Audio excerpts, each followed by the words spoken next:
Very good morning. ഇന്ന് 2026 ഫെബ്രുവരി 3 ചൊവ്വാഴ്ചയാണ്. മകരം 20 ഇന്ന് വികാസം പ്രാപിക്കാനുള്ള വാർത്തകളുടെ വിശദാംശങ്ങളുമായി ന്യൂസ് ബ്രേക്സ് ആരംഭിക്കുകയാണ്. സ്വാഗതം.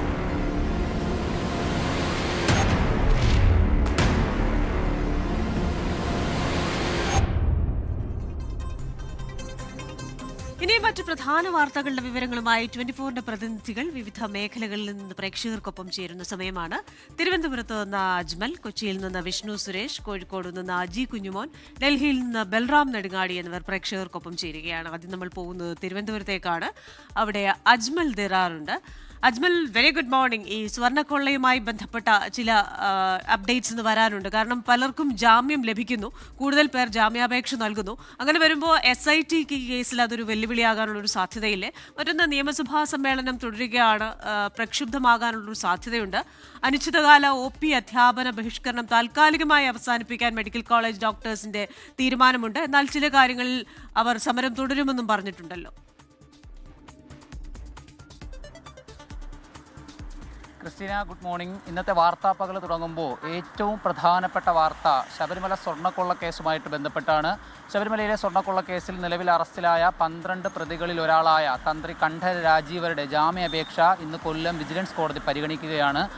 അദ്ദേഹത്തെ കഴിഞ്ഞ ദിവസം തന്നെ നെഞ്ചുവേദന അനുഭവപ്പെട്ടതിനെ തുടർന്ന് മെഡിക്കൽ കോളേജ് ആശുപത്രിയിൽ പ്രവേശിപ്പിക്കുകയും അദ്ദേഹത്തിന് ആൻജിയോഗ്രാം അടക്കമുള്ള പരിശോധനകൾക്ക് വിധേയമാക്കുകയും തിരിച്ച് അദ്ദേഹത്തെ ജയിലിലേക്ക് കൊണ്ടുവരികയും ചെയ്യുന്ന സാഹചര്യമുണ്ടായിരുന്നു.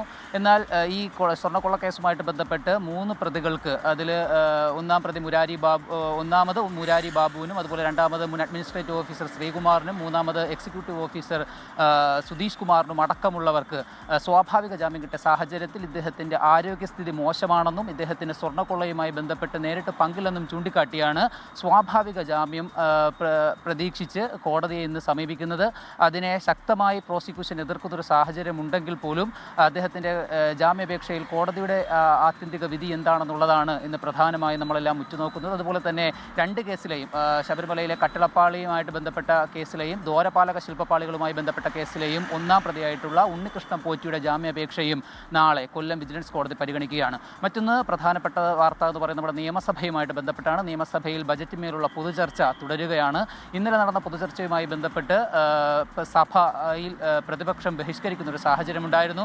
സഭയിൽ പ്രതിപക്ഷം കൊണ്ടുവന്ന ക്രിമിനൽ കേസുകളിൽ അനധികൃത പരോൾ അനുവദിക്കുന്നതുമായി ബന്ധപ്പെട്ട ഈ അടിയന്തര പ്രമേയ നോട്ടീസ് ഇന്നലെ സ്പീക്കർ തള്ളിക്കളയുകയുണ്ടായിരുന്നു. അത് സബ്മിഷനായി അവതരിപ്പിക്കാനാണ് സ്പീക്കർ പറഞ്ഞിരുന്നത്. എന്നാൽ ഇതിൽ പ്രതിഷേധിച്ചും സഭ വിട്ടിറങ്ങിയ പ്രതിപക്ഷം പിന്നീട് പുറത്ത് വാർത്താസഭകൾ നടത്തുകയാണുണ്ടായത്. ഈ സാഹചര്യത്തിൽ ഏകപക്ഷീയമായ ഒരു ചർച്ചയാണ് ഇന്നലെ സഭയിൽ ബജറ്റിന്മേൽ ഉണ്ടായിട്ടുണ്ടായിരുന്നത്. എന്നാൽ ഈ സഭ വിട്ടിറങ്ങിയ പ്രതിപക്ഷത്തിനെതിരെ ഓരോ അംഗങ്ങളും ഭരണപക്ഷത്ത് നിന്ന് രൂക്ഷമായ വിമർശനങ്ങളാണ് ഉന്നയിച്ചിട്ടുണ്ടായിരുന്നത്. എന്നാൽ സഭയ്ക്ക് പുറത്തു വന്ന പ്രതിപക്ഷ നേതാവ് സഭയ്ക്കുള്ളിൽ ഉന്നയിക്കേണ്ട വിഷയങ്ങൾ സഭയ്ക്കുള്ളിൽ തന്നെ തങ്ങൾ ഉന്നയിക്കുമെന്ന് പറയുന്ന ഒരു സാഹചര്യമുണ്ടായിരുന്നു. അതുകൊണ്ട് ഇനിയും സർക്കാരിൻ്റെ പ്രതിരോധത്തിലാക്കുന്ന ഇത്തരം വിഷയങ്ങൾ വീണ്ടും ഇനി അങ്ങോട്ടുള്ള സഭാ സമ്മേളന ദിവസങ്ങളിലും പ്രതിപക്ഷത്തിൻ്റെ ഭാഗത്തു നിന്നുണ്ടാകുമെന്ന് തന്നെ നമുക്ക് പ്രതീക്ഷിക്കാം. മറ്റൊന്ന്, Kerala government medical college teachers അസോസിയേഷനുമായിട്ട് ബന്ധപ്പെട്ട് അവർ സംഘടിപ്പിച്ചിരുന്ന പ്രതിഷേധ പരിപാടിയായിരുന്നു. അവരുടെ ശമ്പള പരിഷ്കരണം അടക്കമുള്ള കാര്യങ്ങളിൽ എത്രയും പെട്ടെന്ന് സർക്കാരിൻ്റെ ഭാഗത്ത് നിന്ന് ഇടപെടലുണ്ടാകണമെന്നും, അതുപോലെ തന്നെ അവരുടെ അടിസ്ഥാന സൗകര്യങ്ങളുമായിട്ട് ബന്ധപ്പെട്ട വിഷയങ്ങളിൽ എത്രയും പെട്ടെന്ന് സർക്കാർ നടപടി ഉണ്ടാകണമെന്നും, അതുപോലെ തന്നെ രോഗികൾക്ക് ആനുപാതികമായി ഈ ഡോക്ടർമാരുടെ നിയമനം നടത്തണമെന്നുമായിട്ട് ബന്ധപ്പെട്ട പ്രധാനപ്പെട്ട ആവശ്യങ്ങൾ ഉന്നയിച്ച് 2025 ജൂലൈ മാസം മുതൽ അവർ ആരംഭിച്ചു വന്ന പ്രതിഷേധത്തിൻ്റെ 2ാം ഘട്ടം എന്നോളം അവരുടെ അധ്യാപനവും അതോടൊപ്പം തന്നെ OPയും ബഹിഷ്കരിക്കുന്ന ഒരു നടപടിയിലേക്ക് ഈ KGMCTA പോയിട്ടുണ്ടായിരുന്നു. എന്നാൽ പെട്ടെന്നൊരു സുപ്രഭാതത്തിൽ സർക്കാരുമായി നടത്തിയ ചർച്ച അത് വളരെ പ്രതീക്ഷ നൽകുന്ന ഒന്നാണ് എന്ന് പറഞ്ഞുകൊണ്ട് അവരുടെ സെൻട്രൽ എക്സിക്യൂട്ടീവ് കമ്മിറ്റി ഒരു തീരുമാനത്തിലേക്ക് പോവുകയും ഇത്തരം കടുത്ത പ്രതിഷേധ പരിപാടികളിൽ നിന്നും സംഘടന തൽക്കാലത്തേക്ക് വിട്ടുനിൽക്കുകയാണെന്നും മെഡിക്കൽ കോളേജ് ആശുപത്രിയുമായി ബന്ധപ്പെട്ട് തുടർന്നു വരുന്ന ചട്ടപ്രകാരമുള്ള പല സമരങ്ങളും സത്യാഗ്രഹവുമൊക്കെ തുടരുമെന്നും നിലവിൽ സംഘടന അറിയിച്ചിട്ടുണ്ട്. ക്രിസ്റ്റീന, ശരി. തെക്കൻ കേരളത്തിൽ നിന്ന് പ്രതീക്ഷിക്കാവുന്ന വാർത്തകളുടെ അപ്ഡേറ്റ്സുമായി പ്രേക്ഷകരോടൊപ്പം ചേർന്നത് അജ്മൽ ദിറാറാണ് തിരുവനന്തപുരത്ത് നിന്ന്. ഇനി നമ്മൾ പോകുന്നത് മധ്യ കേരളത്തിൽ എന്തൊക്കെ വാർത്തകൾ ഇന്ന് വികാസം പ്രാപിക്കുമെന്ന് നോക്കാനാണ്. കൊച്ചിയിൽ വിഷ്ണു സുരേഷ് ഉണ്ട്. Vishnu, very good morning. ഈ ബജറ്റിൽ കേരളത്തെ അവഗണിച്ചു എന്ന ആ ഒരു കാര്യത്തിൽ ഇന്ന് CPIM കരിദിനം ആചരിക്കുകയാണ്. പ്രതിഷേധ പ്രകടനങ്ങളുണ്ടാകും. ഒപ്പം തന്നെ ഈ ശബരിമല സ്വർണ്ണക്കൊള്ളയിൽ ED ചോദ്യം ചെയ്യൽ നടപടികൾ ഈ ആഴ്ചയോടെ ആരംഭിക്കും. പലരും ഇനി ചോദ്യം ചെയ്യാൻ ഹാജരാകാൻ വരുന്ന കാര്യങ്ങളുമുണ്ടല്ലോ. അപ്പോൾ ആ അടുത്ത ഘട്ടത്തിലേക്ക് നീങ്ങുമ്പോൾ ഈ കേസ് എങ്ങനെയായിരിക്കും?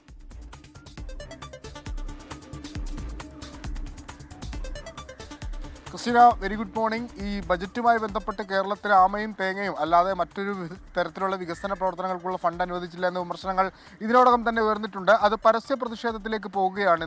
ഇന്നിപ്പോൾ CPI നേതൃത്വത്തിൽ ബൂത്തുകൾ കേന്ദ്രീകരിച്ച് അവരുടെ പ്രതിഷേധ പ്രകടനങ്ങൾ ഉണ്ടാകും. അതിനുശേഷം വൈകിട്ട് 3 മണിയോടുകൂടി കോൺഗ്രസിൻ്റെയും ആ പ്രതിഷേധ പ്രകടനങ്ങൾ സജ്ജീകരിച്ചിട്ടുണ്ട്. പ്രത്യേകിച്ച് ബ്ലോക്ക് കമ്മിറ്റികൾ കേന്ദ്രീകരിച്ചാണ് അത്തരത്തിലൊരു പ്രതിഷേധ നടപടികൾ ഉണ്ടാകുക. പ്രത്യേകിച്ച് തെരഞ്ഞെടുപ്പ് അടുത്തിരിക്കുന്ന ഒരു ഘട്ടം കൂടിയാണ്. ആ പശ്ചാത്തലത്തിൽ അത് ഈ കേന്ദ്ര ബജറ്റിന്റെ രാഷ്ട്രീയമായി കൂടി അതിന്റെ അവഗണന രാഷ്ട്രീയമായി കൂടി ഉപയോഗിക്കാനാണ് CPM-ന്റെയും കോൺഗ്രസിന്റെയും തീരുമാനം. ആ പശ്ചാത്തലത്തിലാണ് അടിയന്തരമായ ഇത്തരത്തിലൊരു പരസ്യ പ്രതിഷേധ പ്രകടനങ്ങളിലേക്ക് ഈ ബജറ്റുമായി ബന്ധപ്പെട്ട് പോകാൻ രാഷ്ട്രീയ കക്ഷികൾ തീരുമാനിച്ചത്. രാവിലെ മുതൽ തന്നെ CPM-ന്റെ ആ പ്രതിഷേധ പ്രകടനങ്ങൾ ഈ ബൂത്ത് കേന്ദ്രീകരിച്ച് ഉണ്ടാകും. അതോടൊപ്പം തന്നെ വൈകിട്ടായിരിക്കും കോൺഗ്രസിനെയും ഉണ്ടാകുക. മറ്റൊന്ന് മധ്യ കേരളത്തിലെ പ്രധാനപ്പെട്ട വാർത്ത, അത് എൻഫോഴ്സ്മെന്റ് ഡയറക്ടറേറ്റുമായി ബന്ധപ്പെട്ട് സ്വർണ്ണക്കൊള്ളയുമായി ബന്ധപ്പെട്ട് നടക്കുന്ന അന്വേഷണത്തിലാണ്. കഴിഞ്ഞ ദിവസങ്ങളിലൊക്കെ ഇതുമായി ബന്ധപ്പെട്ടുള്ള നോട്ടീസുകൾ, പ്രത്യേകിച്ച് പ്രതികളായ ആളുകൾക്ക് നോട്ടീസ് എൻഫോഴ്സ്മെന്റ് ഡയറക്ടറേറ്റ് അയച്ചിരുന്നു. ആ നോട്ടീസ് കൈപ്പറ്റിയ ആളുകളിൽ പലരും ഈ ഫെബ്രുവരി ആദ്യ വാരത്തിൽ തന്നെ എൻഫോഴ്സ്മെന്റ് ഡയറക്ടറേറ്റ് ഓഫീസിന് മുമ്പാകെ ഹാജരാകുമെന്നാണ് നമ്മൾ മനസ്സിലാക്കുന്നത്. ഏറ്റവും ആദ്യം ഒരുപക്ഷെ എത്തുക ഈ കേസിലെ 2ാം പ്രതിയായ മുരാരി ബാബുവാണ്. മുരാരി ബാബുവിന് സ്വാഭാവിക ജാമ്യം കോടതി അനുവദിച്ചിരുന്നു. പക്ഷേ EDക്ക് മുമ്പിലേക്ക് അദ്ദേഹം എത്തി. എന്തൊക്കെയാണ് സംഭവിച്ചത്, എങ്ങനെയാണ് ഈ ക്രൈമിൽ ഇൻവോൾവ് ആയിട്ടുള്ളത്, എന്താണ് ഇതിൻ്റെ പശ്ചാത്തലം എന്നുള്ള കാര്യങ്ങളൊക്കെ വിശദീകരിക്കേണ്ടിയിരിക്കുന്നു. ഒപ്പം മുരാരി ബാബുവിനെ കൂടാതെ മറ്റ് 5 പേർക്ക് കൂടി നോട്ടീസ് അയച്ചിട്ടുണ്ട്. പ്രത്യേകിച്ച് ED നടത്തിയ റെയ്ഡുമായി ബന്ധപ്പെട്ട് കുറേ രേഖകൾ പിടിച്ചെടുത്തു. ആ രേഖകൾ പിടിച്ചെടുത്ത ആളുകൾക്കാണ്, അല്ലെങ്കിൽ എവിടെ നിന്നാണ് പിടിച്ചെടുത്തത് ആ ആളുകൾക്കാണ് നോട്ടീസ് അയച്ചത്. അവരെ വിളിച്ചു വരുത്തി ഈ രേഖകളുടെ എന്താണ് അതിൻ്റെ പശ്ചാത്തലം, അതിൻ്റെ കാര്യങ്ങൾ ഒക്കെ മനസ്സിലാക്കുന്നതിന് വേണ്ടിയിട്ടാണ് ആദ്യഘട്ടത്തിൻ്റെ നോട്ടീസ് നൽകിയിട്ടുള്ളത്. ഇനിയിപ്പോൾ മറ്റു ആളുകൾക്ക്, ഉണ്ണികൃഷ്ണൻ പൂറ്റി അടക്കമുള്ള ആളുകൾക്ക് നോട്ടീസ് നൽകുക നടപടിയിലേക്ക് ED കടക്കുകയാണ്. അങ്ങനെ ഈ സ്വർണ്ണക്കൊള്ളയുമായി ബന്ധപ്പെട്ട് ശക്തമായ അന്വേഷണത്തിലേക്ക് ED കടക്കുന്നു. അതിൻ്റെ ആദ്യഘട്ടം ഈ ആഴ്ചയോടുകൂടി ആരംഭിക്കും എന്നാണ് മനസ്സിലാക്കുന്നത്. ഇതടക്കമുള്ള പ്രധാനപ്പെട്ട വാർത്തകളുണ്ട്. മറ്റ് ഹൈക്കോടതി വാർത്തകളും ഇന്ന് കൊച്ചിയിൽ നിന്ന് പ്രതീക്ഷിക്കുന്നുണ്ട്. ക്രിസ്റ്റീന. ശരി, മധ്യകേരളത്തിൽ നിന്ന് പ്രതീക്ഷിക്കാവുന്ന വാർത്തകളുടെ വിവരങ്ങളാണ് വിഷ്ണു സുരേഷ് കൊച്ചിയിൽ നിന്ന് നൽകിയത്. ഇനി നമ്മൾ പോകുന്നത് വടക്കൻ കേരളത്തിലേക്കാണ്. ഇവിടെ കോഴിക്കോട് അജി കുഞ്ഞുമോനുണ്ട്. Aji, very good morning. വടക്കൻ കേരളത്തിൽ നിന്ന് നമുക്ക് പ്രതീക്ഷിക്കാവുന്ന വാർത്തകൾ എന്തൊക്കെയാണ്? അതിൽ ഈ ഷിംജിതയുടെ ജാമ്യാപേക്ഷ ഇന്ന് കോടതി പരിഗണിക്കുകയാണ്. മറ്റൊന്ന് പയ്യന്നൂർ വിവാദം, അത് പാർട്ടിക്ക് എത്രത്തോളം തലവേദന ഉണ്ടാക്കാം എന്ന ചർച്ചയുണ്ട്. പുസ്തകം പുറത്തു വരാനിരിക്കുന്നു. LDF-ന്റെ വികസന മുന്നേറ്റ ജാഥയുണ്ട്. അതിൽ തന്നെ MV ഗോവിന്ദനെ കഴിഞ്ഞ ദിവസം ധൻരാജിന്റെ പങ്കാളി സജിനി കണ്ടത് അത് LDF-ന് ഊർജ്ജമാകും എന്ന ഒരു വിലയിരുത്തലുമുണ്ടല്ലോ. തീർച്ചയായും Christina, very good morning. Christina സൂചിപ്പിച്ചതുപോലെ തന്നെ ധനരാജിൻ്റെ ഭാര്യ ഇന്നലെ ഈ MV ഗോവിന്ദൻ നയിക്കുന്ന വികസന മുന്നേറ്റ യാത്ര കണ്ണൂർ ജില്ലയിൽ എത്തിയിരുന്നു. അപ്പോൾ പര്യടനം തുടങ്ങിയപ്പോൾ അവിടെ MV ഗോവിന്ദനെ സ്വീകരിച്ചത് MV ഗോവിന്ദനെ മാലയിട്ട് സ്വീകരിച്ചത് ധനരാജിൻ്റെ ഭാര്യയായിരുന്നു. അപ്പോൾ അത് CPM-നെ സംബന്ധിച്ചിടത്തോളം വിവാദങ്ങൾക്ക് ഒരു മറുപടി കൊടുക്കാൻ കഴിയുമെന്നുള്ളൊരു പ്രതീക്ഷയുണ്ട്. മാത്രമല്ല, ഇന്ന് കണ്ണൂർ ജില്ലയിൽ പര്യടനം തുടരുകയും പൗരപ്രമുഖരുമായി കൂടിക്കാഴ്ച നടത്തുകയും ചെയ്യുന്നുണ്ട്. അപ്പോൾ കുഞ്ഞികൃഷ്ണൻ കഴിഞ്ഞ ദിവസം പറഞ്ഞിരുന്നു, ഈ ജാഥ കണ്ണൂർ ജില്ലയിൽ പ്രവേശിക്കുന്നതിന് മുൻപ് തന്നെ ഈ രക്തസാക്ഷി ഫണ്ടുമായി ബന്ധപ്പെട്ടുള്ള കണക്കുകൾ പുറത്തുവിടണമെന്ന് ആവശ്യപ്പെട്ടിരുന്നു. എന്നാൽ അതുമായി ബന്ധപ്പെട്ട പാർട്ടി നേതൃത്വം അതിനോടൊന്നും തന്നെയും പ്രതികരിക്കാൻ തയ്യാറായില്ല. നാളെയാണ് അദ്ദേഹത്തിൻ്റെ പുസ്തകം ഇറങ്ങാനിരിക്കുക. ഇന്ന് കണ്ണൂരിൽ വലിയ തരത്തിലുള്ള സ്വീകരണം പാർട്ടി ജാഥയ്ക്ക് ഒരുക്കിയിട്ടുണ്ട്. പ്രത്യേകിച്ച് ഈ ആരോപണങ്ങൾക്കൊക്കെ വലിയ തരത്തിൽ മറുപടി കൊടുക്കേണ്ടതുണ്ട്. അത് ജാഥയുടെ കാര്യത്തിൽ സ്വീകരണ സ്ഥലങ്ങളിലൊക്കെ അത്തരത്തിൽ കൃത്യമായ മറുപടി നൽകണമെന്നുള്ള ഒരു പ്രതീക്ഷയും CPM-നെ സംബന്ധിച്ചിടത്തോളം ഉണ്ട്. അപ്പോൾ വികസന മുന്നേറ്റ യാത്ര കണ്ണൂർ ജില്ലയിൽ പര്യടനം തുടരുകയാണ്. വിവാദങ്ങൾക്കൊക്കെ മറുപടി തൽക്കാലം കൊടുക്കേണ്ടതില്ല, അല്ലെങ്കിൽ രക്തസാക്ഷി ഫണ്ട് തിരിമറിയുമായി ബന്ധപ്പെട്ട തൽക്കാലം മറുപടി കൊടുക്കേണ്ട എന്നുള്ള ഒരു നിലപാട് തന്നെയാണ് ഇക്കാര്യത്തിൽ നിലവിൽ CPM എടുത്തിരിക്കുന്നത്. നാളെയാണ് കുഞ്ഞികൃഷ്ണൻ്റെ പുസ്തകം പുറത്തിറങ്ങാനിരിക്കുന്നത്. കോഴിക്കോട് ജില്ലയിലേക്ക് വരികയാണെങ്കിൽ, കോഴിക്കോട് ജില്ലയിൽ ഇന്ന് പ്രധാനമായും വരുന്ന വാർത്തകളിലൊന്ന് ഈ ഷിംജിതയുടെ ജാമ്യാപേക്ഷ കോടതി ഇന്ന് പരിഗണിക്കും എന്നുള്ളതാണ്. അതായത് ദീപക് ആത്മഹത്യ ചെയ്ത കേസിൽ ഷിംജിതയുടെ ജാമ്യാപേക്ഷ ഇന്ന് കോഴിക്കോട് പ്രിൻസിപ്പൽ സെഷൻസ് കോടതിയാണ് പരിഗണിക്കുന്നത്. കഴിഞ്ഞ ദിവസം കുന്നമംഗലം 1ാം ക്ലാസ് മജിസ്ട്രേറ്റ് കോടതി ഈ ജാമ്യാപേക്ഷ നിരസിച്ചിരുന്നു. ജാമ്യത്തെ ശക്തമായി തന്നെയാണ് പ്രോസിക്യൂഷൻ നിരസിച്ചത്. അതായത് ഒരു കാരണവശാലും ഷിംജിതയ്ക്ക് ജാമ്യം കൊടുക്കരുത് എന്നാണ് പ്രോസിക്യൂഷൻ അന്ന് വാദിച്ചത്. ഇതിനെ തുടർന്ന് ഷിംജിതയ്ക്ക് മജിസ്ട്രേറ്റ് കോടതിയിൽ നിന്നും ജാമ്യം ലഭിച്ചില്ല. പിന്നീടാണ് സെഷൻസ് കോടതിയിലേക്ക് ജാമ്യാപേക്ഷയുമായി ഷിംജിത മുന്നോട്ട് വരുന്നത്. അപ്പോൾ ഇതിനിടയിൽ ഇന്നലെ ഈ കേസിൽ ഷിംജിതയെ കസ്റ്റഡിയിൽ ആവശ്യപ്പെട്ടുകൊണ്ട് പോലീസ് കസ്റ്റഡി അപേക്ഷ കുന്നമംഗലം 1-ാം ക്ലാസ് മജിസ്ട്രേറ്റ് കോടതിയിൽ നൽകിയിട്ടുണ്ട്. നിലവിൽ കുന്നമംഗലം 1-ാം ക്ലാസ് മജിസ്ട്രേറ്റ് കോടതിയാണ് ഷിംജിതയെ റിമാൻഡ് ചെയ്തത്. അതുകൊണ്ട് തന്നെയാണ് കുന്നമംഗലം 1-ാം ക്ലാസ് മജിസ്ട്രേറ്റ് കോടതിയിൽ കസ്റ്റഡി അപേക്ഷ പോലീസ് നൽകിയിരിക്കുന്നത്. കസ്റ്റഡി അപേക്ഷയിൽ പ്രധാനമായും പറഞ്ഞത് വിശദമായി തന്നെ ഷിംജിതയെ ചോദ്യം ചെയ്യണം, തെളിവെടുപ്പടക്കമുള്ള കാര്യങ്ങൾ നടത്തണമെന്നാണ് പോലീസിൻ്റെ നിലപാട്. ഈ കേസുമായി ബന്ധപ്പെട്ട് ഷിംജിതയെ കസ്റ്റഡി അപേക്ഷ നൽകാത്തതിനെതിരെ ഷിംജിതയെ കസ്റ്റഡിയിൽ വിട്ടുകിട്ടണമെന്ന് ആവശ്യപ്പെട്ടുള്ള കസ്റ്റഡി അപേക്ഷ നൽകാത്തതിനെതിരെ വലിയ തരത്തിലുള്ള വിമർശനം പോലീസിനെതിരെ ഉയർന്നിരുന്നു. വലിയ തരത്തിലുള്ള വിമർശനം ഉയർന്ന പശ്ചാത്തലത്തിൽ കൂടിയാണ് പോലീസ് ഇത്തരത്തിൽ കസ്റ്റഡി അപേക്ഷ നൽകിയിരിക്കുന്നത്. കസ്റ്റഡി അപേക്ഷ 5-നാണ് പരിഗണിക്കുന്നത്. ഇതിനിടയിലാണ് ഇന്ന് കോഴിക്കോട് സെഷൻസ് കോടതി ജാമ്യാപേക്ഷ പരിഗണിക്കുന്നത്. ഈ പ്രധാനപ്പെട്ട വാർത്തകളാണ് മലബാർ മേഖലയിൽ ഇന്നുള്ളത്. ക്രിസ്റ്റീന. ശരി, വടക്കൻ കേരളത്തിൽ നിന്ന് പ്രതീക്ഷിക്കാവുന്ന വാർത്തകളുടെ വിശദാംശങ്ങളുമായി ചേർന്നത് അജി കുഞ്ഞുമോനാണ്. ഇനി നമ്മൾ പോകുന്നത് ദേശീയ വാർത്തകളുമായി ബന്ധപ്പെട്ട വിവരങ്ങളിലേക്കാണ്. ഡൽഹിയിൽ ബൽറാം നെടുങ്ങാടിയുണ്ട്. Balram, very good morning. കഴിഞ്ഞ ദിവസം വന്ന ഏറ്റവും പ്രധാനപ്പെട്ട വാർത്തയിലൊന്ന് ഇന്ത്യ-US വ്യാപാര കരാർ അതിനൊരു സ്ഥിരീകരണമായിരിക്കുന്നുവെന്നാണ്. പക്ഷേ അങ്ങനെ ഒരു സ്ഥിരീകരണം വരുമ്പോഴും 18% തീരുവ കുറച്ചു എന്ന് പറയുമ്പോഴും അത് സ്വാഭാവികമായ രീതിയിലല്ല പുറത്തേക്ക് വന്നത്. ട്രംപിന്റെ ട്രൂത്ത് സോഷ്യലിലൂടെയും പ്രധാനമന്ത്രിയുടെ എക്സ്പോസ്റ്റിലൂടെയും അറിയുന്നു. അതിനുശേഷം വാണിജ്യമന്ത്രി പീയൂഷ് ഗോയൽ അതിലൊരു സ്ഥിരീകരണവുമായി എത്തുന്നു. ഇങ്ങനെ തികച്ചും അസാധാരണമായ രീതിയിലാണ് അതിൻ്റെ ഒരു പ്രഖ്യാപനം വന്നത്. മറ്റൊന്ന്, പാർലമെന്റിലെ പ്രതിഷേധം, രാഹുൽ ഗാന്ധിയെ സംസാരിക്കാൻ അനുവദിക്കുന്നില്ല എന്ന വിഷയത്തിലുള്ള ചില വിമർശനങ്ങളും പ്രതികരണങ്ങളും ഇന്ന് വരും. ഒപ്പം തന്നെ ബംഗാൾ സർക്കാർ ഐപാക്കിനെതിരായ അന്വേഷണം തടസ്സപ്പെടുത്തിയെന്ന് ആരോപിച്ച് ED ഇന്ന് സുപ്രീം കോടതിയിൽ ഹർജി നൽകിയിട്ടുണ്ടല്ലോ. മുൻപ് തന്നെ ED ചില നിർദ്ദേശങ്ങൾ സുപ്രീം കോടതി നൽകിയിട്ടുണ്ട്. ഐപാക് പരിസരത്തെ CCTV ദൃശ്യങ്ങൾ അത് സൂക്ഷിക്കണം. ഒപ്പം തന്നെ സർക്കാരിന് തിരിച്ചടിയായ ചില കാര്യങ്ങൾ മുൻപും വന്നിട്ടുണ്ടല്ലോ. വെരി ഗുഡ് മോർണിംഗ് ക്രിസ്റ്റീന സൂചിപ്പിച്ച പോലെ തന്നെ ഒട്ടേറെ സുപ്രധാനമായ വാർത്തകളാണ് ഇന്ന് രാജ്യതലസ്ഥാനത്ത് നിന്നും പ്രതീക്ഷിക്കുന്നത്. അതിൽ ഏറ്റവും പ്രധാനം എന്നുള്ളത് ഇന്നലെ രാത്രിയോടെ പുറത്തുവന്ന ഇന്ത്യ-US ബന്ധപ്പെട്ട് ഉള്ള പ്രതികരണങ്ങൾ തന്നെയാണ്. ഇക്കാര്യത്തിൽ സ്ഥിരീകരണം ആദ്യഘട്ടത്തിൽ ഉണ്ടായത്. സാധാരണ നിലയിൽ ഇത്തരത്തിലുള്ള ഒരു തീരുമാനമുണ്ടാകുമ്പോൾ അത് സർക്കാർ തന്നെ ജനങ്ങളെ അറിയിക്കുന്നതാണ് പതിവ് എങ്കിൽ ഇന്ത്യയിലെ US അംബാസഡറാണ് സമൂഹ മാധ്യമ അക്കൗണ്ട് വഴി ഇത് സംബന്ധിച്ചുള്ള ആദ്യ പ്രഖ്യാപനം നടത്തിയത്. തൊട്ടു പിന്നാലെ ഡൊണാൾഡ് ട്രംപിന്റെ പ്രഖ്യാപനം വരുന്നു. സമൂഹ മാധ്യമങ്ങളിലൂടെ അദ്ദേഹം അറിയിക്കുന്നു. പിന്നീടാണ് ഈ കാര്യത്തിൽ ഉള്ള പ്രധാനമന്ത്രി നരേന്ദ്രമോദിയുടെ പോസ്റ്റ് ഉൾപ്പെടെ പുറത്തു വരുന്നത്. ഇവയ്ക്കെല്ലാം ശേഷം ഈ ഒരു ഘട്ടത്തിൽ തന്നെ പ്രതിപക്ഷത്തിന്റെ ഭാഗത്തു നിന്നും പ്രതികരണം ഉണ്ടായിരുന്നു. അസാധാരണമായ നിലയിലാണ് ഇത്തരത്തിൽ ഇത് സംബന്ധിച്ച ഒരു സുപ്രധാനമായ കരാറുമായി ബന്ധപ്പെട്ടുള്ള പ്രതികരണങ്ങൾ, അറിയിപ്പുകൾ പുറത്തു വന്നത് എന്നും ഇന്ത്യയിലെ ജനങ്ങളെ US സർക്കാർ അറിയിക്കുന്ന സാഹചര്യമാണ് ഉണ്ടായത് എന്നും കോൺഗ്രസ് നേതാവ് ജയറാം രമേശ് വിമർശിച്ചു. ഇതിന് പിന്നാലെയാണ് ഈ ചർച്ചകൾക്ക് നേതൃത്വം നൽകിയ വാണിജ്യമന്ത്രി പീയൂഷ് ഗോയലും ഇത് സംബന്ധിച്ചുള്ള സ്ഥിരീകരണം നൽകുന്നത്. വിഷയം എന്തായാലും ഇന്നും ഉയർന്നു വരും എന്ന ഉറപ്പാണ്. പാർലമെന്റിൽ ഈ വിഷയം അടക്കം ഇന്ന് ഉന്നയിക്കും. അത്തരത്തിലുള്ള ഒരു തീരുമാനത്തിലേക്ക് പ്രതിപക്ഷം എത്തിയിരിക്കുന്നു. പാർലമെന്റിൽ സുപ്രധാനമായും രാഷ്ട്രപതിയുടെ നയപ്രഖ്യാപന പ്രസംഗത്തിനുള്ള നന്ദി പ്രമേയ ചർച്ചകൾ ആരംഭിക്കുകയും ലോക്സഭയിൽ പ്രതിപക്ഷ നേതാവ് രാഹുൽ ഗാന്ധിയുടെ പ്രസംഗം തടസ്സപ്പെടുത്തുന്ന സാഹചര്യം ഉണ്ടാവുകയും ചെയ്തിരിക്കുന്നു. ഇത് സംബന്ധിച്ചുള്ള തുടർ പ്രതിഷേധങ്ങൾ ഇന്ന് പ്രതിപക്ഷത്തിന്റെ ഭാഗത്തു നിന്നും ഉണ്ടാകും എന്ന് തന്നെയാണ് പ്രതീക്ഷിക്കുന്നത്. പ്രത്യേകിച്ച് ലോക്സഭാ പ്രതിപക്ഷ നേതാവിനെ 2 വരി പോലും പൂർത്തിയായി പ്രസംഗിക്കാൻ അനുവദിച്ചിരുന്നില്ല. അദ്ദേഹം ചട്ടം ലംഘിച്ചു എന്ന് ആരോപിച്ചുകൊണ്ട് ഭരണനിരയിലെ മുതിർന്ന നേതാക്കൾ രംഗത്ത് വരികയായിരുന്നു. തുടർന്ന് 3 തവണയോളം അദ്ദേഹത്തിന്റെ പ്രസംഗം തടസ്സപ്പെട്ട ശേഷമാണ് കഴിഞ്ഞ ദിവസം സഭ പിരിഞ്ഞത്. അതിന്റെ തുടർ പ്രതിഷേധങ്ങൾ, ഏറ്റുമുട്ടലുകൾ ഇന്ന് സഭയിൽ പ്രതീക്ഷിക്കുന്നുണ്ട്.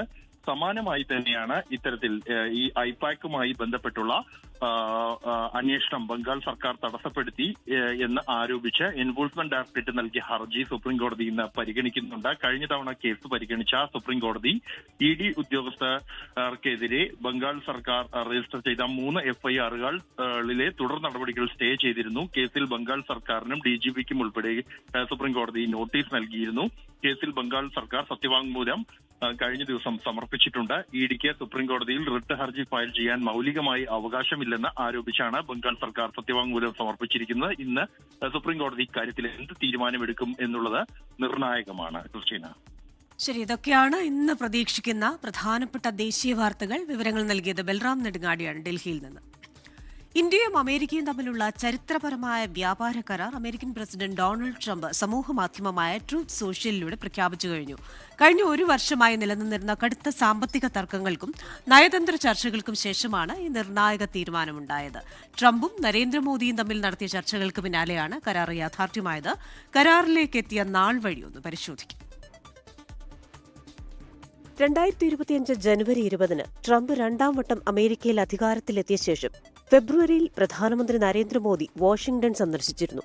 സന്ദർശനത്തിൽ 2030 $500 ബില്യൺ വ്യാപാര ലക്ഷ്യം പ്രഖ്യാപിക്കപ്പെട്ടു. എന്നാൽ ഏപ്രിലിൽ ട്രംപ് ഭരണകൂടം ഇന്ത്യയും അമേരിക്കയും തമ്മിലുള്ള വ്യാപാരത്തിൽ അമേരിക്കയ്ക്കുള്ള വ്യാപാര കമ്മി ചൂണ്ടിക്കാട്ടി ഇന്ത്യൻ ഉൽപ്പന്നങ്ങൾക്ക് 25% പകരം തീരുവ ഏർപ്പെടുത്തി.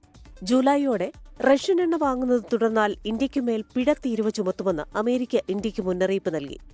മേയിൽ നടന്ന ഇന്ത്യ പാക് സംഘർഷം അവസാനിപ്പിച്ചത് താനാണെന്ന ട്രംപിന്റെ വാദം ഇന്ത്യ അംഗീകരിക്കാതിരുന്നതാണ് ഇതിനു പിന്നിലെന്ന് വ്യാഖ്യാനിക്കപ്പെട്ടിരുന്നു. ഇതോടെ ഇന്ത്യയും അമേരിക്കയും തമ്മിൽ നടന്നുവന്നിരുന്ന വ്യാപാര കരാർ ചർച്ചകളിൽ അനിശ്ചിതത്വമുണ്ടായി.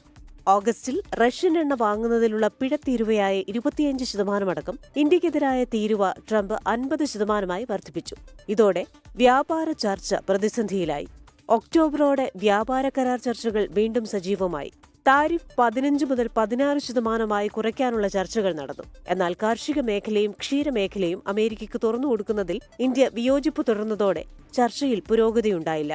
നവംബറിൽ യാഥാർത്ഥ്യമാകുമെന്ന് കരുതിയെങ്കിലും കരാർ ഒപ്പിടൽ വീണ്ടും മുന്നോട്ട് നീങ്ങി. ജനുവരി 27 ഇന്ത്യ യൂറോപ്യൻ യൂണിയനുമായി സ്വതന്ത്ര വ്യാപാര കരാർ പ്രഖ്യാപിച്ചത് അമേരിക്കയ്ക്ക് മേൽ സമ്മർദ്ദം വർദ്ധിപ്പിച്ചു. കരാർ ചർച്ചകൾ അതിവേഗം മുന്നോട്ട് നീങ്ങുകയും വ്യവസ്ഥകൾ രാഷ്ട്രീയ നേതൃത്വത്തിന്റെ അംഗീകാരത്തിനായി സമർപ്പിക്കുകയും ചെയ്തു. ഇതേ തുടർന്നാണ് ഇന്നലെ ട്രംപും മോദിയും തമ്മിലുള്ള ഫോൺ സംഭാഷണത്തിന് ശേഷം ഇന്ത്യയ്ക്ക് മേലുള്ള തീരുവ 18% കുറച്ചെന്ന് ട്രംപ് പ്രസ്താവിച്ചത്. ഇന്ത്യയ്ക്ക് താരിഫ് 18% കുറച്ചത് ഇന്ത്യയ്ക്ക് വലിയ നേട്ടമാണ്. പാകിസ്ഥാൻ, വിയറ്റ്നാം തുടങ്ങിയ അയൽരാജ്യങ്ങളെക്കാൾ കുറഞ്ഞ നിരക്കാണ് ഇന്ത്യയ്ക്ക് ലഭിച്ചിരിക്കുന്നതെന്നത് ശ്രദ്ധേയമാണ്. Research desk 24. കോട്ടയം മുണ്ടക്കയത്ത് നടന്ന ഒരു അപകട വാർത്തയിലേക്കാണ്. പക്ഷേ ഈ അപകടത്തിൽ എല്ലാവരും അപകടത്തിൽ നിന്ന് രക്ഷപ്പെട്ടു. ഓടിക്കൊണ്ടിരുന്ന ടൂറിസ്റ്റ് ബസ്സാണ് കത്തി നശിച്ചത്. യാത്രക്കാർ അത്ഭുതകരമായി രക്ഷപ്പെട്ടു. 45 അംഗ വിനോദയാത്രാ സംഘമാണ് ബസ്സിലുണ്ടായിരുന്നത്. ടോബി ജോൺസനാണ് കോട്ടയത്ത് നിന്ന് വാർത്തയുടെ വിശദാംശങ്ങളുമായി ചേരുന്നത്. ടോബി, ഏറെ ആശ്വാസകരമാണ്. ഓടിക്കൊണ്ടിരുന്ന ബസ് തീപിടിക്കുന്നു. അതിനുശേഷം അതിലുണ്ടായിരുന്ന 45 പേരും അത്ഭുതകരമായി രക്ഷപ്പെടുന്നു. എന്തായിരുന്നു സംഭവം? വിവരങ്ങൾ. കൃഷ്ണ, പുലർച്ചെ 3:30 ഈ സംഭവം ഉണ്ടാകുന്നത്. മുണ്ടക്കയത്ത് വെച്ചാണ് കുമളിയിൽ നിന്ന് ഓടി വന്ന ഈ ടൂറിസ്റ്റ് ബസ്. അതിൽ ഏകദേശം 45 പേരുണ്ടായിരുന്നു എന്നുള്ള വിവരമാണ് നമുക്കിപ്പോൾ ലഭിക്കുന്നത്. ഈ വിനോദസഞ്ചാരികൾ അതിലുണ്ടായിരുന്നു. അവർ മുണ്ടക്കയം ടൗണിലെത്തിയപ്പോൾ ഈ ബസ്സിൽ നിന്നും അടിയിൽ നിന്നും പുകയും അതുപോലെ തന്നെ തീയും വരുന്നത് കണ്ട് ഇവരെല്ലാം തന്നെ പുറത്തേക്ക് ഇറങ്ങി. അങ്ങനെ ഇവർ മാറി നിന്ന ശേഷമാണ് ഈ ബസ് പൂർണ്ണമായും കത്തിയത് എന്നാണ് നമുക്ക് മനസ്സിലാക്കാൻ സാധിച്ചത്. ബസിന്റെ അടിയിൽ നിന്നുമാണ് ഈ തീ വന്നത്. തുടർന്ന് ഇത് ടാങ്കിലേക്ക് പിടിക്കുകയും ബസ് പൂർണ്ണമായും കത്തി നശിക്കുകയുമായിരുന്നു. ഇത് ബസ് കോട്ടയം സ്വദേശികളുടെ ബസ്സാണെന്നാണ് അറിയുന്നത്. മധുരയിൽ പോയി മടങ്ങി വരുന്ന വഴിയാണ് ഈ വിനോദസഞ്ചാരികൾ സഞ്ചരിച്ചിരുന്ന ബസ്സിന് തീ പിടിച്ചത്. ഉടൻ തന്നെ മുണ്ടക്കയത്ത് നിന്ന് ഫയർഫോഴ്സ് എത്തി തീ അണച്ചു. ആർക്കും തന്നെ പരിക്കുകളൊന്നും ഏറ്റിട്ടില്ല. ഈ വാഹനത്തിന് ചില തകരാറുകൾ നേരത്തെ തന്നെ ഈ യാത്രയിൽ ഉണ്ടായിരുന്നുവെന്നാണ് യാത്രക്കാർ പറയുന്നത്. ചില സ്ഥലങ്ങളിൽ വെച്ച് വാഹനം നിർത്തേണ്ട സാഹചര്യങ്ങളൊക്കെ വന്നിരുന്നു. അതിനുശേഷമാണ് കുമളിയിൽ നിന്നും മുണ്ടക്കയത്തേക്കുള്ള യാത്രക്കിടയിൽ മുണ്ടക്കയത്ത് വെച്ച് ഈ സംഭവം ഉണ്ടാകുന്നത്. കൃഷ്ണ, ശരി. 45 അംഗ വിനോദയാത്രാ സംഘം അത്ഭുതകരമായി രക്ഷപ്പെട്ടു. ടോബി ജോൺസനാണ് കോട്ടയത്ത് നിന്ന് വാർത്തയുടെ വിശദാംശങ്ങളുമായി ചേർന്നത്. നിയമസഭാ തെരഞ്ഞെടുപ്പിൽ സ്ഥാനാർത്ഥിത്വം സംബന്ധിച്ച അഭ്യൂഹങ്ങൾക്കിടെ മറിയ ഉമ്മൻ ഇന്ന് ഡൽഹിക്ക്. ഹൈക്കമാൻഡ് നേതാക്കളുമായി മറിയ ഉമ്മൻ ആശയവിനിമയം നടത്തിയേക്കും. സ്വകാര്യ പരിപാടിയിൽ പങ്കെടുക്കാനാണ് മറിയ ഉമ്മൻ ഡൽഹിയിലേക്ക് പോകുന്നത്. കഴിഞ്ഞ ദിവസങ്ങളിൽ ക്രൈസ്തവ സഭാ അധ്യക്ഷന്മാരുമായും NSS general secretary G. Sukumaran നായരുമായും മറിയ ഉമ്മൻ കൂടിക്കാഴ്ച നടത്തിയിരുന്നു. വിവരങ്ങളുമായി പത്തനംതിട്ടയിൽ നിന്ന് ഷിജോ കുര്യനാണ് ചേരുന്നത്. Shijo, very good morning. മുൻപ് തനിക്ക് ആ മട്ടിലുള്ള പാർലമെന്ററി രാഷ്ട്രീയ മോഹമൊന്നുമില്ല എന്ന് ഇരു സഹോദരിമാരും വ്യക്തമാക്കിയിരുന്നു. പക്ഷേ അതിനുശേഷം ഇപ്പോൾ ഈ മട്ടിലുള്ള സൂചനകൾ ചിലത് വരുന്നുണ്ട്. ഒപ്പം തന്നെ ഒരു വീട്ടിൽ നിന്ന് ഒന്നിലേറെ സ്ഥാനാർത്ഥികൾ ഉണ്ടാകുമോ എന്നൊരു ചോദ്യം കൂടി വരുന്നുണ്ടല്ലോ. ഇപ്പോൾ ചാണ്ടി ഉമ്മന്റെ കാര്യത്തിൽ എന്തായിരിക്കും തീരുമാനം? Haseena, very good morning. വരുന്ന നിയമസഭാ തെരഞ്ഞെടുപ്പിൽ UDF സ്ഥാനാർത്ഥിയായിട്ട് മറിയ ഉമ്മൻ ഉണ്ടാകുമെന്നുള്ള കാര്യം ഏറെക്കുറെ ഉറപ്പിക്കാവുന്ന സാഹചര്യങ്ങളിലേക്കാണ് കാര്യങ്ങൾ പോകുന്നത്. അതിന്റെ ഒരു നിർണായകമായിട്ടുള്ള ചുവടുവെപ്പായിട്ട് തന്നെ മറിയ ഉമ്മന്റെ ഇന്നത്തെ ഡൽഹി യാത്രയെ നമുക്ക് കാണേണ്ടി വരും. കാരണം ഇന്ന് പുലർച്ചയോടുകൂടി മറിയ ഉമ്മൻ ഡൽഹിക്ക് പുറപ്പെട്ടിട്ടുണ്ട്. 2 ദിവസം മറിയ ഉമ്മൻ ഡൽഹിയിൽ ഉണ്ടാവും. ഇന്നിപ്പോൾ അവിടെ ഒരു വിവാഹ പരിപാടിയിൽ പങ്കെടുക്കാൻ വേണ്ടിയിട്ടാണ് മറിയ ഉമ്മൻ ഡൽഹിക്ക് പോകുന്നതെങ്കിലും ഇന്ന് രാത്രിയോ അല്ലെങ്കിൽ നാളെ പകലോ, നാളെ വൈകിട്ടായിരിക്കും മറിയ ഉമ്മൻ ഡൽഹിയിൽ നിന്ന് തിരിച്ചു മടങ്ങുക. അപ്പോൾ ഒന്നുകിൽ ഇന്ന് വൈകിട്ടോ അല്ലെങ്കിൽ നാളെയോ ഹൈക്കമാൻഡ് നേതാക്കളെ കണ്ട് കൂടിക്കാഴ്ച നടത്താൻ വേണ്ടിയുള്ള ഒരു ശ്രമം നടത്തുമെന്നുള്ളതാണ് നമുക്ക് ഏറ്റവും വിശ്വസനീയമായ കേന്ദ്രങ്ങളിൽ നിന്ന് ലഭിക്കുന്ന വിവരം. വരുന്ന നിയമസഭാ തെരഞ്ഞെടുപ്പിൽ തന്റെ സ്ഥാനാർത്ഥിത്വം സംബന്ധിച്ച കാര്യത്തിനകത്ത് ഹൈക്കമാൻഡ് നേതാക്കളുമായിട്ട് രാഹുൽ ഗാന്ധിയോ സോണിയാഗാന്ധിയോ അല്ലെങ്കിൽ KC വേണുഗോപാൽ അടക്കം അല്ലെങ്കിൽ മല്ലികാർജ്ജുന ഖാർഗെയുമായിട്ടുള്ള ഒരു കൂടിക്കാഴ്ചയ്ക്ക് നാളെ സമയം തേടിയേക്കുമെന്നുള്ളതാണ് നമുക്ക് ലഭിക്കുന്ന വിവരം. ഇതിനോടകം തന്നെ ഈ സംസ്ഥാനത്ത് മറിയ ഉമ്മൻ സജീവമായിട്ട് വിവിധ ക്രൈസ്തവ സഭാധ്യക്ഷന്മാരെ നേരിൽ കാണുന്ന ഒരു ഇടപെടൽ കഴിഞ്ഞ ആഴ്ചകളിൽ നടത്തിയിരുന്നു. കഴിഞ്ഞ ദിവസം NSS ആസ്ഥാനത്ത് പെരുന്നയിലെ NSS ആസ്ഥാനത്തെത്തി G സുകുമാരൻ നായരുമായിട്ടും മറിയ ഉമ്മൻ കൂടിക്കാഴ്ച നടത്തിയിരുന്നു. അങ്ങനെ സംസ്ഥാനത്ത് വിവിധ ഈ പറയുന്ന മതമേലധ്യക്ഷന്മാരെ കണ്ട് കൂടിക്കാഴ്ച നടത്തുന്നതിനിടയിലേക്കാണ് മറിയ ഉമ്മൻ ഇന്ന് ഡൽഹിക്ക് പോകുന്നത്. ഒരു സ്വകാര്യ പരിപാടിയിൽ പങ്കെടുക്കാനാണ് മറിയ ഉമ്മൻ പുലർച്ചെ ഡൽഹിയിലേക്ക് പോയതെങ്കിലും ആ 2 ദിവസമുള്ള ഡൽഹിയിൽ വെച്ച് വിവിധ അല്ലെങ്കിൽ ഹൈക്കമാൻഡ് നേതാക്കളുമായിട്ട് കൂടിക്കാഴ്ച നടത്തുമെന്നുള്ളതാണ് നമുക്ക് ലഭിക്കുന്ന വിവരം. ഇപ്പോൾ മറിയ ഉമ്മനൊപ്പം ചാണ്ടി ഉമ്മൻ കൂടി വിവാഹത്തിൽ പങ്കെടുക്കാനായിട്ട് ഡൽഹിക്ക് പോയിട്ടുണ്ട് എന്ന് പറഞ്ഞ വിവരം. ചാണ്ടി ഉമ്മനും രാഹുൽ ഗാന്ധിയെ കാണുമെന്നുള്ള ചില സൂചനകൾ കൂടി നമുക്ക് ലഭിച്ചിട്ടുണ്ട്. എന്തായാലും മറിയ ഉമ്മന്റെ സ്ഥാനാർത്ഥിത്വം സംബന്ധിച്ചുള്ള കാര്യങ്ങൾ വളരെ സജീവമായിട്ട് നിൽക്കുന്നതിനിടയിലേക്കാണ് ഒരു സ്വകാര്യ പരിപാടിയിൽ പങ്കെടുക്കാനെങ്കിലും മറിയ ഉമ്മൻ ഡൽഹിക്ക് പോവുകയും അതിനിടയിൽ വെച്ച് ഹൈക്കമാൻഡ് നേതാക്കളെ കാണാനുള്ള ആലോചനയും ഇപ്പോൾ എടുത്തിട്ടുള്ളത്. ക്രിസ്റ്റീന, നിയമസഭാ തെരഞ്ഞെടുപ്പിലെ സ്ഥാനാർത്ഥി നിർണയത്തിനായി കോൺഗ്രസ് ഹൈക്കമാൻഡ് നിയോഗിച്ച സ്ക്രീനിംഗ് കമ്മിറ്റി ഇന്ന് കേരളത്തിലെത്തും. മധുസൂദനൻ മിസ്ത്രി അധ്യക്ഷനായ സമിതി DCCകളുമായി ചർച്ച നടത്തും. ജില്ലകളിലെ സാധ്യതകൾ വിലയിരുത്തുന്നതിനു വേണ്ടിയാണ് കൂടിക്കാഴ്ച. KPCC നേതൃത്വവുമായും സ്ക്രീനിംഗ് കമ്മിറ്റി പ്രത്യേകം ചർച്ച നടത്തും. ഈ മാസം പകുതിയോടെ ആദ്യഘട്ട സ്ഥാനാർത്ഥി പട്ടിക പ്രഖ്യാപിക്കാനാണ് നീക്കം. നേരത്തെ ഒരു തവണ സംസ്ഥാനത്തെത്തിയ സ്ക്രീനിംഗ് കമ്മിറ്റി കേരളത്തിലെ മുതിർന്ന നേതാക്കളുമായി ചർച്ച നടത്തിയിരുന്നു.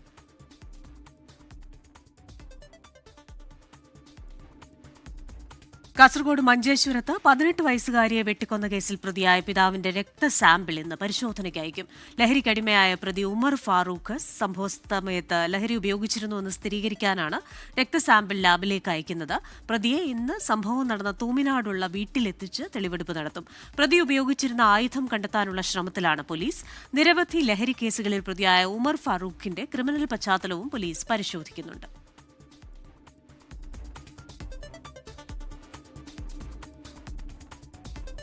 സംസ്ഥാനത്തെ LP സ്കൂളുകളിലേക്ക് PSC വഴിയുള്ള അധ്യാപക നിയമനം സ്തംഭനത്തിൽ. ലിസ്റ്റ് വന്ന് 1 വർഷം എടുക്കാറായിട്ടും പല ജില്ലകളിലും ഒരാൾക്ക് പോലും നിയമന ഉത്തരവ് ലഭിച്ചിട്ടില്ല. ലിസ്റ്റിന്റെ കാലാവധി നീട്ടണമെന്നും അധ്യാപക വിദ്യാർത്ഥി അനുപാതം കുറയ്ക്കണമെന്നും ഉദ്യോഗാർത്ഥികൾ ആവശ്യപ്പെടുന്നു.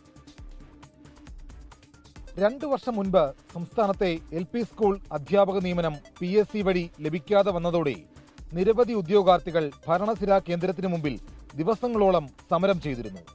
റാങ്ക് ലിസ്റ്റിന്റെ കാലാവധി നീട്ടുക, അധ്യാപക നിയമനം വേഗത്തിലാക്കുക തുടങ്ങി നിരവധി ആവശ്യങ്ങൾ ഉന്നയിച്ചായിരുന്നു അക്കാലത്തെ സമരവും പ്രതിഷേധവും. എന്നാൽ വർഷങ്ങൾക്കിപ്പുറം വീണ്ടും സമാനമായ പ്രതിസന്ധിയിലൂടെ കടന്നുപോവുകയാണ് LP സ്കൂൾ അധ്യാപക നിയമനത്തിനു വേണ്ടി PSC റാങ്ക് ലിസ്റ്റിൽ ഉൾപ്പെട്ട ഉദ്യോഗാർത്ഥികൾ. 2025 മെയ് 31 റാങ്ക് ലിസ്റ്റ് വന്നു. ഇതിൽ 6000-ലധികം ഉദ്യോഗാർത്ഥികളുണ്ട്. സംസ്ഥാനത്താകെ നിയമന ഉത്തരവ് ലഭിച്ചത് 109 പേർക്ക് മാത്രം. 8 ജില്ലകളിൽ 1ാം റാങ്കിലെത്തിയ ഉദ്യോഗാർത്ഥികൾക്ക് പോലും അഡ്വൈസ് മെമ്മോ ലഭിച്ചില്ല.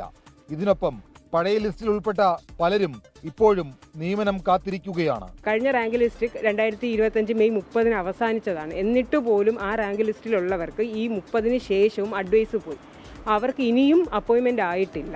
അഡ്വൈസ് മാത്രമാണ് PSCന്ന് പോയിട്ടുള്ളത്. അപ്പോയിൻമെൻ്റ് ആവാതെ അവരും ബാലൻസ് നിൽക്കുകയാണ്. ഞങ്ങളുടെ റാങ്ക് ലിസ്റ്റിലുള്ളവർക്കും അഡ്വൈസ് പോയിട്ടുള്ളവരും ഇതുവരെ അപ്പോയിൻമെൻ്റ് ആയിട്ടില്ല. പക്ഷേ അഡ്വൈസ് 1ാം റാങ്കുകാരൻ പോലും 8 ജില്ലയിൽ 1ാം റാങ്കുകാരന് പോലും ഇതുവരെ അപ്പോയിൻമെൻ്റ് ആവാതെ നിൽക്കുകയാണ്. പഴയ ലിസ്റ്റിൽ നിന്ന് പോലും നിയമനം പൂർത്തിയാകാത്ത സാഹചര്യത്തിൽ പുതിയ ലിസ്റ്റ് പരിഗണിക്കുമോ എന്ന ആശങ്കയും ഉദ്യോഗാർത്ഥികൾക്കുണ്ട്. ഇക്കാര്യം ബന്ധപ്പെട്ട മന്ത്രിയെയും ഉദ്യോഗസ്ഥരെയും പല മാർഗത്തിലൂടെയും ഉദ്യോഗാർത്ഥികൾ അറിയിച്ചു. അനുകൂല ഇടപെടലുണ്ടാകുമെന്ന പ്രതീക്ഷയിലാണ് 1000-ഓളം ഉദ്യോഗാർത്ഥികൾ. കേറ്ററ്റ് 1, 2 പാസ്സായി കഷ്ടപ്പെട്ടാണ് ഞങ്ങൾ ഈ റാങ്ക് ലിസ്റ്റ് വന്നിട്ടുള്ളത്. ഇപ്പോഴും സർവീസ് ഇരിക്കുന്നവർ പലർക്ക് പോലും കേറ്ററ്റ് ഒന്നുമില്ല. അപ്പം ഞങ്ങൾ ഇത്രയും പഠിച്ച് ഞങ്ങൾ ക്വാളിഫൈഡ് ആൾക്കാർ ഇവിടെ പുറത്തിരിക്കുമ്പോൾ അവർ ഞങ്ങളെയൊന്നും മൈൻഡ് ചെയ്യാതെ വേറെ പല കാര്യങ്ങളാണ് ഇരിക്കുന്നത്. 1 വർഷം ആകാറായി. അപ്പം എത്രയും പെട്ടെന്ന് തന്നെ അതിനനുസരിച്ചുള്ള കാര്യങ്ങൾ സർക്കാരിനെ പറ്റി ഉണ്ടാവുമെന്ന് നമ്മൾ പ്രതീക്ഷിക്കുന്നു. HM എല്ലാ സ്കൂളിലും ഒരു ക്ലാസ് അവരെടുക്കണമെന്നാണ് ഇപ്പോൾ ഗവൺമെൻറ് ഉള്ള നിയമം. പക്ഷേ പലപ്പോഴും അവർക്ക് അവരുടെ ഓഫീസ് ജോലിയുടെ ഇടയ്ക്ക് ക്ലാസ് എടുക്കുന്നത് അവർക്ക് എപ്പോഴും കുറച്ച് സമയം കിട്ടത്തുള്ളൂ. അപ്പോൾ അങ്ങനെയുള്ള സാഹചര്യത്തിൽ HM ഒഴിവാക്കിയിട്ട് അവിടെ ഒരു LPST നിയമനം കൊടുത്തു കഴിഞ്ഞാൽ കുട്ടികളുടെ പഠനം കുറച്ചുകൂടെ നല്ല രീതിയിൽ മുന്നോട്ട് കൊണ്ടുപോകാൻ സാധിക്കും. നിലവിൽ ദിവസവേതനക്കാരെ നിയമിച്ചുകൊണ്ടാണ് സർക്കാർ സ്കൂളുകളിലെ പ്രവർത്തനം. ഇതോടൊപ്പം അധ്യാപക വിദ്യാർത്ഥി അനുപാതം കുറയ്ക്കണമെന്നും ഇവർ ആവശ്യപ്പെടുന്നു. ഇതിനൊപ്പം റാങ്ക് ലിസ്റ്റിൽ ഉൾപ്പെട്ട ഭൂരിഭാഗം പേരും പ്രായപരിധി കഴിഞ്ഞവരുമാണ്. വീണ്ടും അപേക്ഷ നൽകാൻ അവസരമില്ലാത്തതുകൊണ്ട് റാങ്ക് ലിസ്റ്റിന്റെ കാലാവധി നീട്ടണമെന്നും ഉദ്യോഗാർത്ഥികൾ ആവശ്യപ്പെട്ടിട്ടുണ്ട്. ഷിജോ കുര്യൻ, 24, പത്തനംതിട്ട. വനിതാ പ്രീമിയർ ലീഗ് എലിമിനേറ്ററിൽ ഇന്ന് ഡൽഹി ക്യാപിറ്റൽസ് ഗുജറാത്ത് ജയന്റ്സ് പോരാട്ടം. രാത്രി 7:30 വഡോദരയിലാണ് മത്സരം. വനിതാ പ്രീമിയർ ലീഗ് 4ാം സീസണിന്റെ ഫൈനലിൽ റോയൽ ചലഞ്ചേഴ്സ് ബംഗളൂരുവിന്റെ എതിരാളികളാര്? എല്ലാ ഫൈനലുകളും കളിച്ച ഒരേ ഒരു ടീമെന്ന റെക്കോർഡ് നിലനിർത്താനെത്തുന്ന ഡൽഹി ക്യാപിറ്റൽസോ അതോ കന്നിക്കലാശ പോരാട്ടം മോഹിക്കുന്ന ഗുജറാത്ത് ജയന്റ്സോ? ജയിക്കുന്നവർക്കകത്തേക്കും തോൽക്കുന്നവർക്ക് പുറത്തേക്കും വഴിയൊരുക്കുന്ന വമ്പൻ പോരാണ് വഡോദരയിലെന്ന്. അവസാന ലീഗ് മത്സരത്തിൽ UP വാരിയേഴ്സിനെ മറികടന്നാണ് 4 സീസണുകളിലും പ്ലേ ഓഫിലെത്തുന്ന ഏക ടീമെന്ന തലപ്പൊക്കത്തോടെ ഡൽഹി എലിമിനേറ്ററിന് യോഗ്യത നേടിയത്. ബാറ്റിംഗിൽ ദക്ഷിണാഫ്രിക്കൻ captain Laura Wolvaardt, Lizelle Lee, Indian താരങ്ങളായ ഷഫാലി വർമ്മ, ജമീമ റോഡ്രിഗ്സ് എന്നിവരിലാണ് ഡൽഹിയുടെ പ്രതീക്ഷകൾ. ബൌളിംഗിലാകട്ടെ അരങ്ങേറ്റ സീസണിൽ തന്നെ അദ്ഭുതമായ നന്ദിനി ശർമ്മയും മരിസാനെ കാപ്പും ശ്രീചരണിയും. ഹാട്രിക് ജയത്തിന്റെ അകമ്പടിയോടെയായിരുന്നു ഗുജറാത്തിന്റെ പ്ലേ ഓഫിലേക്കുള്ള മാർച്ചിങ്. പ്രായം തളർത്താത്ത പോരാളി സോഫി ഡിവൈന്റെ ഓൾറൗണ്ട് മികവാണ് ഗുജറാത്തിനെ ജയന്റ്സ് ആക്കുന്നത്. 237 റൺസ് അടിച്ചതിനൊപ്പം 17 വിക്കറ്റുമായി ടൂർണമെന്റിലെ ലീഡിംഗ് വിക്കറ്റ് ടേക്കറും സോഫി തന്നെ. ജോർജിയ വേർഹാം, ക്യാപ്റ്റൻ ആഷ്ലി ഗാർഡ്നർ എന്നിവരുടെ ഓൾറൗണ്ട് മികവും ബേത്ത് മൂണിയുടെ മികവാർന്ന ബാറ്റിംഗും ഗുജറാത്തിന് പ്രതീക്ഷ നൽകുന്നു. നേർക്കുനേർ കണക്കുകളിൽ 4 വീതം ജയങ്ങളുമായി ഒപ്പത്തിനൊപ്പമാണ് ഗുജറാത്തും ഡൽഹിയും. എന്നാൽ ഇത്തവണത്തെ 2 കളിയും ജയിച്ചത് ഗുജറാത്തിന് കൂടുതൽ ആത്മവിശ്വാസമേകും. Sports desk 24. ഇതോടെ ന്യൂസ് ബ്രേക്സിന്റെ സമയം പൂർണ്ണമാവുകയാണ്.